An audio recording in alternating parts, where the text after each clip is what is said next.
Ahoy, my friends, Ryder here, and welcome back to another Final Fantasy VII Ever Crisis video. Today, the Final Fantasy VI crossover has finally gone live. I've been sitting here waiting for the last hour, just basically waiting for this patch to kind of unravel, in the excitement of getting in here and actually checking out everything that is dropping into the game. And I am going to be taking a look at it, for the first time right here with you guys right now.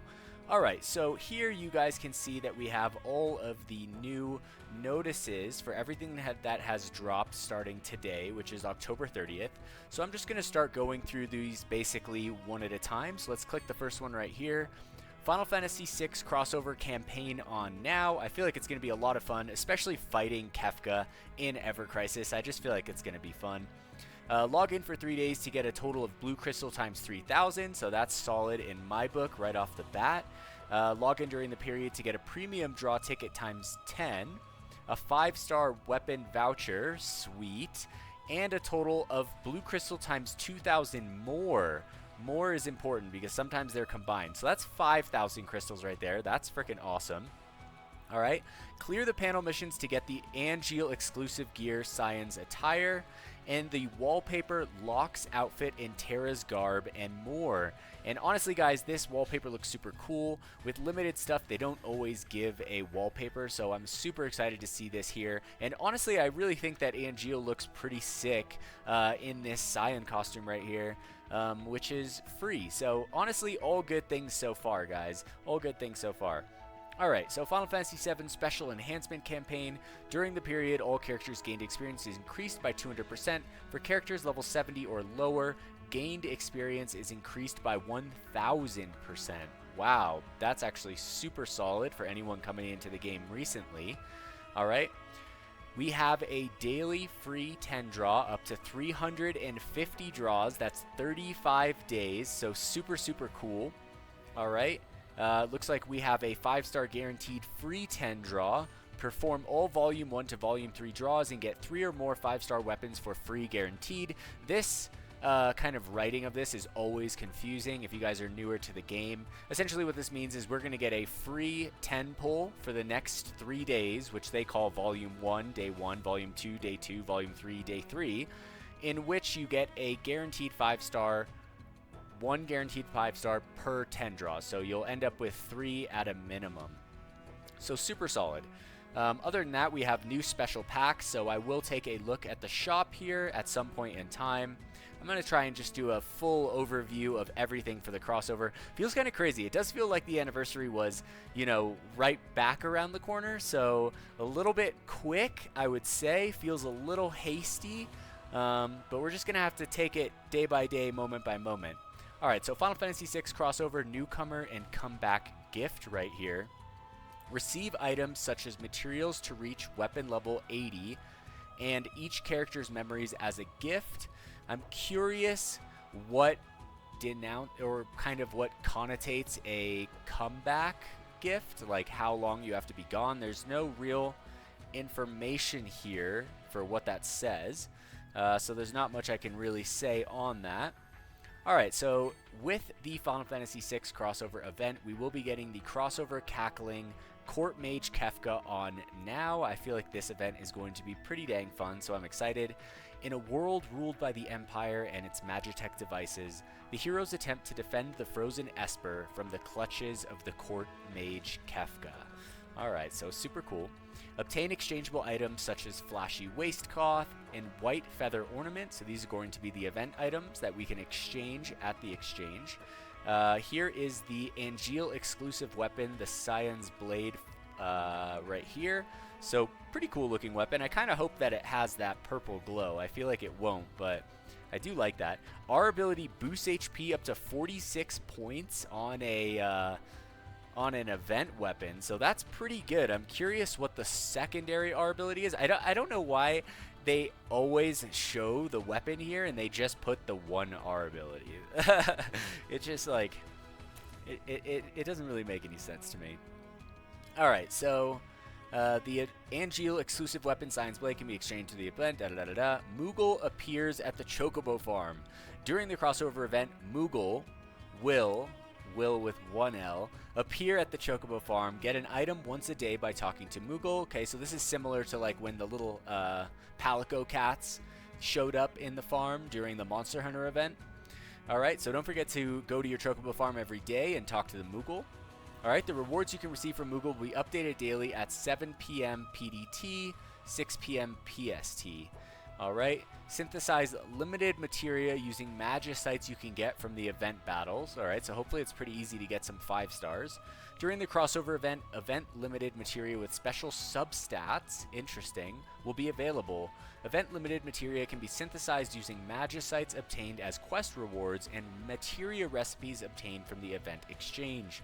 Crossover limited materia substats: fire potency, ice potency, lightning potency, HP percentage, physical attack percentage, and magic attack percentage. So you can actually get elemental potency on materia now. That's kind of a game changer, guys. I don't know how much of a game changer it's going to be, but it's definitely at least a small one. And here we have Kefka himself, one of my oldest friends' favorite cosplays. Recommended elements: fire, ice, and lightning. Fancy that, considering Aith's new weapon isn't in peril for all 3 of those elements. Although I'm a little bit hesitant to look at it since it says that it's required OB10. Hopefully that was a typo. I have my reservations that it's not, but we're going to take a look at it and look at it from an open perspective. Alright, tips for Conquest. Fire, ice, and lightning abilities are extremely effective. Also, since powerful magic abilities are being used, magic defense up is also affected.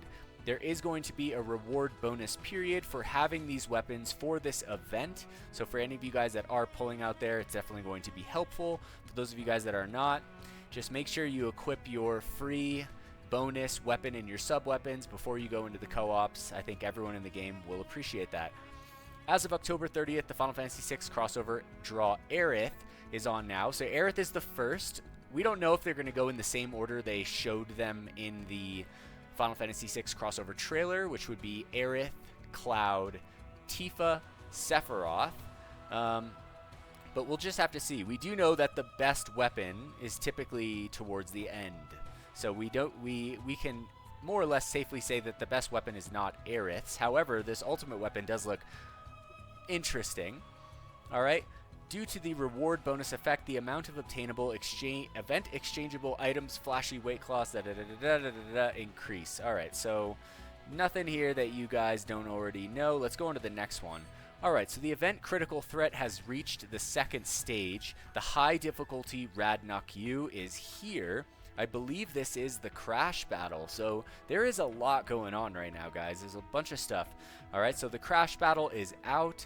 Along with the addition of new stages, a new victory draw has been added where we can get the Rad Cannon, which is a free event weapon for Barret. Okay, alright, and there are 11 copies of it available. Alright, Final Fantasy VI crossover draw. Aith is on now. Okay, super cool. In a lot of ways, so freaking cool. But let's take a look at this, alright? In this draw, the appearance rate of the crossover limited Aith weapon is 1.5 times. I'm actually really glad they brought that back from the anniversary. I was not sure if they were going to do that, just make that an anniversary thing, but it does look like with the heightened appearance of limited weapons, which in my personal opinion, guys, has gone over the top at this point. There have been more limited weapons in the past 3 months than non-limited weapons, and honestly, what I think it is, guys, I think where they went too far is by making new characters' first banners limit break draw banners. I honestly think that was a huge mistake on Applebot's part. I think that new characters should have featured weapon draws with wishlistable weapons on that in order to kind of more open the arms to the player base to play the new character. I feel like locking new characters behind limited banners is just kind of overkill with the amount of limited banners that we will likely be seeing in each year of Final Fantasy VII Ever Crisis, right? So, I don't know. That's my opinion, guys. I think that they should, you know, reel it back on the new character limit break draw banners, personally. And I think that they should start to give Cloud featured banners again, because they just they just have decided that Cloud is a prestige character and that he, you know, a featured banner is just beneath him. So I don't know why they would. I mean, I get why they do that, but I don't really think it's overall super healthy. Alright, so also in this draw, an ultimate weapon that can be equipped by Aith will be featured. Here is the crossover limited weapon, Terra's Rod. It's called the Riot Blade. It has a 4 ATB cost, inflicts up to 750% magic non-elemental damage upon all enemies, drastically reduces fire, ice, and lightning resist of all enemies when overboost is at maximum. Okay, so I haven't looked at this weapon yet. I will say that for limited stuff, or honestly anything in the game, having requirements for overboost at max, especially on limited stuff, I don't really like that, guys. I don't. It further separates Wales from the rest of the player base, and I just feel like it's not necessary. We'll have to see what this is like at OB6, right? It could be like a double cast at OB6 for high, and then a single cast at OB10, which would make more sense. But if it's just like you don't get it until OB10, that would just be pretty crazy. So I'm not going to jump to assumptions. I don't like assumptions. I don't think they're really healthy in general. But the weapon itself is super cool. Alright, so here's the Terra's Garb. Physical and Magic Ward. Boosts physical and magic defense. Okay. And buff debuff extension plus. So this is kind of like a mix of the Bahamut dress for Aerith / the Comrade dress at the same time. I feel like if you have the Comrade costume or the Bahamut one, this one's not really, you know, super potent for Aerith. Even we'll have to see the stats on these. I honestly thought this was going to be Magic Wind, which I honestly feel like would have been cooler. But it is what it is. Now here's the ultimate weapon. Princess Guard uses to ultimate command ability Jubilation, restores all allies for 30% of their respective maximum HP. Okay, so this heal does not heal based on the healing potency, so it's always going to give you 30% of the max, which is pretty nice. Plus, all allies' ATB gauge increased by +3. That's also really nice. It's kind of like a tiny mini ATB boost in there, or not a mini one, but a pretty sizable one. It's almost half of the total bar that we have. So that's super interesting. I'm going to take a look at this towards the end of this video. I'm going to go actually look at it and see, just to show you guys a brief quick look at it. Let's go up here. One loop only, Final Fantasy 6 crossover step-up draw on Aerith. Alright, these I never really like. Let's go down. Alright, so we can just... I'll take a look at that when we go over to the actual draws themselves. We also have CoOp Battles, Shiva and Ramu / Bahamut on now. So that'll be out there. It doesn't look like there's Noble Memories for Shiva Ramu. So hopefully there's not too much to farm there, since there's really a lot going on right now. And then, guys, honestly, probably my favorite notice of the night, renewed dungeon ranking, Coral Prison coming soon. So dungeon rankings are finally returning.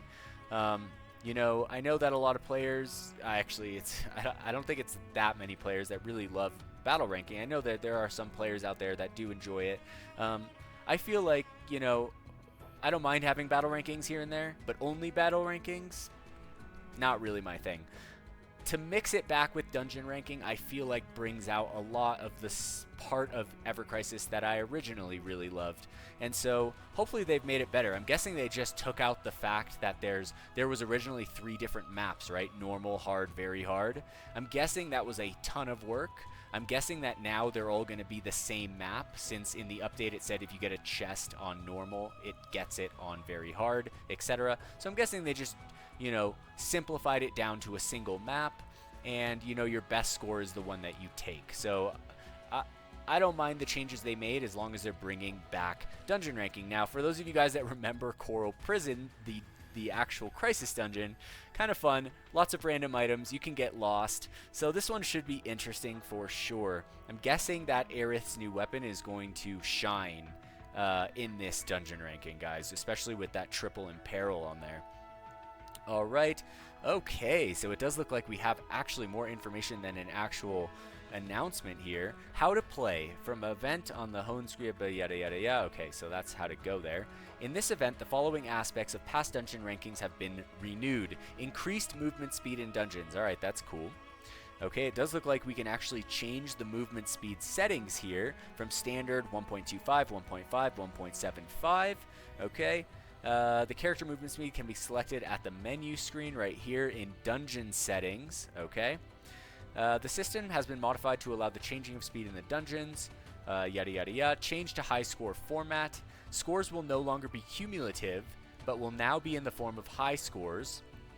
And you will only need to make one attempt at the highest difficulty you are able to challenge. That definitely makes it easier. Okay, renewal point 3, addition of save feature. Wow. Great job, Applebot. This one's great because I can't tell you how many times that dungeon ranking had this kind of weird glitch where sometimes it would just like boot you out randomly in the dungeon ranking and you'd have to do the whole thing from scratch. So I don't know if this has an autosave. You can suspend and resume at any point by selecting save from the menu, so we'll probably have to periodically save on our own, but it is what it is. Kind of brings back, I hope there's save points where we can literally just see a save point. That'd be cool. Alright, modification of chests. Once a rare chest has been opened, it will be considered opened on other difficulty levels as well, which is what I just said earlier. Strategy information, water element is effective. Make full use of trance abilities. Interesting. Water has just gotten so much love, guys. I can't even imagine. So many bosses have taken water, over and over. Take the advantage by using the recommended element. Hopefully, guys, hopefully, this is magic water, because literally the moment they announced, or moment they dropped magic water Tifa, they've just, every single event has been physical water. They just like shut her down. So hopefully, it'll be good for her. Alright guys, so that's going to conclude the actual news. Let's go to the missions right here. Alright, we'll take a look at the campaign missions right here. Alright, let's go. Alright, I'm going to go down to... Wow, looks like we got some new stamps too. Alright, I'm going to go down to missions. I think we're looking for the wallpapers. They're going to be part of the events. Alright, so I'm going to take a look at the shop right here. Let's go to the shop crossover. We do have the 2,500 daily 10 premium tickets plus 10 stamina. I believe it's 10 stamina. Yeah, it's 10. I only have 8 right now. All right. We also have Aith tickets for 300, so super solid. We have the crossover pack with Aith. What are these? Limited character parts right here. You know, they used to always put 2, a stock of 2. They don't do that anymore. These are definitely rarer. They've only ever put 1 for the last few shops. Which definitely makes it harder because they're trying to make it so that you have to purchase other aspects of the shop in order to get those parts, right? So they're becoming even rarer, and rarer in a time when limited banners are becoming more and more popular and I'm not going to say popular, I'm going to say more commonplace. And, you know, I don't really feel great about that, not going to lie. All right, other than that, we have this special crossover right here. 199, 320. I don't recommend paying for weapon mats ever, guys, ever. So I'm just not going to recommend those at all. We have the 10 million celebration thing. So yeah, I mean, other than that, nothing really crazy here, guys. I love these packs right here when I can afford them, and sometimes I'll pick these up, but probably with the new event, there is a 2K one for 10 premium tickets. I would go for that one first. All right. From here, let's go to the actual draw. Let's take a quick look, guys, just a quick look. All right, I'm going to do my free pull right here, so hopefully we'll get some pulls. I'm not going to be pulling at all on the banner right now, guys. All right, so let's just skip through that, and boom. Tifa, what is it? Hopefully something great. I could use a feathered gloves, but I'll take the power soul. I think that's OB10 for me. Alright, cool. So that's actually pretty sweet. I'm actually pretty amped on that. It looks like there's another one right there. I'm not going to just... Oh my gosh, I just got tons of little frickin' draws right here, guys. Alright, so yeah, not interested in any of those. Here's the step up, guys. So the first draw is free, so I recommend for everyone to do the first draw. I can't say that I recommend following these step ups kind of ever, guys. Like... Look right here. So you have to spend 1,000, 3,000, 6,000, 9,000 red crystals, right? And what do we get here? We get, you know, 10 ultimate weapon gems, 10 ultimate weapon gems, 10 ultimate weapon gems. Okay. Which you would get from pulling on the banner anyway, right? And the first one doesn't have a guaranteed 5-star. The second one doesn't have a guaranteed 5-star. This one has a 5-star guaranteed. Okay, so one of them. But you're essentially paying 2,000 paid for a 5-star guaranteed, which you can get with a 300 ticket. It will come with these 10 bonuses, though. And then we have only 4-star weapons, only 4-star weapons. Oh no, another one that has a 1 5-star guaranteed. So 2 5-star guaranteed, and the third one, another 5-star guaranteed. Get the crossover limited 5-star weapon Tarot's Rod as a bonus. So to me, you know, it's a guaranteed Aith's Rod, but I mean, you can get, as you pull for the weapon, you can spend 5k paid to get a guaranteed version of it. So, you know, for the cost of 9k, you could technically get 2 for 10k. So I can't honestly recommend this banner whatsoever. To me, this is like very, very whale territory. And if you have the crystals for it, like, I wish you guys the best. But for anyone who's like hesitant with crystals, for me, it's a total easy skip. I will do the first one though. Let's do the first one and see what we get. I'm curious if the actual crossover banner or weapon is like on this list of stuff right here. Well, we'll find out right now, won't we? That'd be crazy. That would have been literally crazy. I think I would have jumped to the actual weapon if it was that. So that's going to be where I stop on this step overdraw. I do like that the first one is free, though. All right, so if we go to details and odds, all right, and we go to Aith, okay, guard stick, yada, yada, yada, yada, yada. Okay, so her crossover weapon isn't even in the odds for this, guys. So, which it is sometimes, but not today. All right, I'm actually just gonna pass this. I want to actually take a look at these weapons and stuff right here. All right, so let's go into the details. Okay, let's just take a quick look at the costume. Okay, physical and magic defense plus 15%, so that's very tanky, and a buff debuff plus extension. Now, if we take a look at the weapon, base 5-star, 470% all allies. It does fire resist, decreased, mid to high. Oh, wow, base 5-star, mid to high. Ice resist, mid to high. Thunder resist, mid to high. Interesting. I'm guessing that it's not going to go high until actually getting it to OB10. All right, but we do have 40 points and buff debuff extension on the HP right here. All right, at OB6, it does say fire potency high, maximum potency high. All right, so it's not an OB10 weapon. Let's go to OB10 and look at this. Potency high, max potency high. I don't really understand what they mean by having this be OB10 necessary in order to get these all high, right? It says right here, fire resist decrease, potency high. Ice resist decrease, potency high. Thunder resist decrease, potency high. That's the first cast. So honestly, a much better weapon than I originally took it for, especially with the HP stat hitting 62 at OB10 and the buff debuff hitting 39, so super solid. Also has a cure-all right here, which is super cool. All right. So yeah, guys, that's actually a little interesting. So I'm going to have to take a step back and reevaluate that for my to pull or not to pull video. But for those of you guys that are pulling right now, I do wish you guys, you know, the best of luck out there. Aith's costume does look pretty freaking amazing, guys. I mean, let's be real. She looks gorgeous. And, you know, I'm not sure how I feel about her. I guess the sword is not sharp. So she's holding like what would be literally the blade of it, but it's not a sword, guys. It's not a sword. Her Aith's palms are safe. So yeah, that is pretty cool. Alright guys, well I think that's going to basically conclude my overview video for the day for the content. I will be putting out a to pull or not to pull video where I kind of take a more in-depth look at these costumes, compare the Kamura's dress, compare the Bahamut costume as well. So I hope you guys are looking forward to seeing that. That being said, if you guys enjoyed the video today, please don't forget to drop a like, subscribe to the channel for more Final Fantasy VII Ever Crisis content. I will catch you guys on the next one. Peace.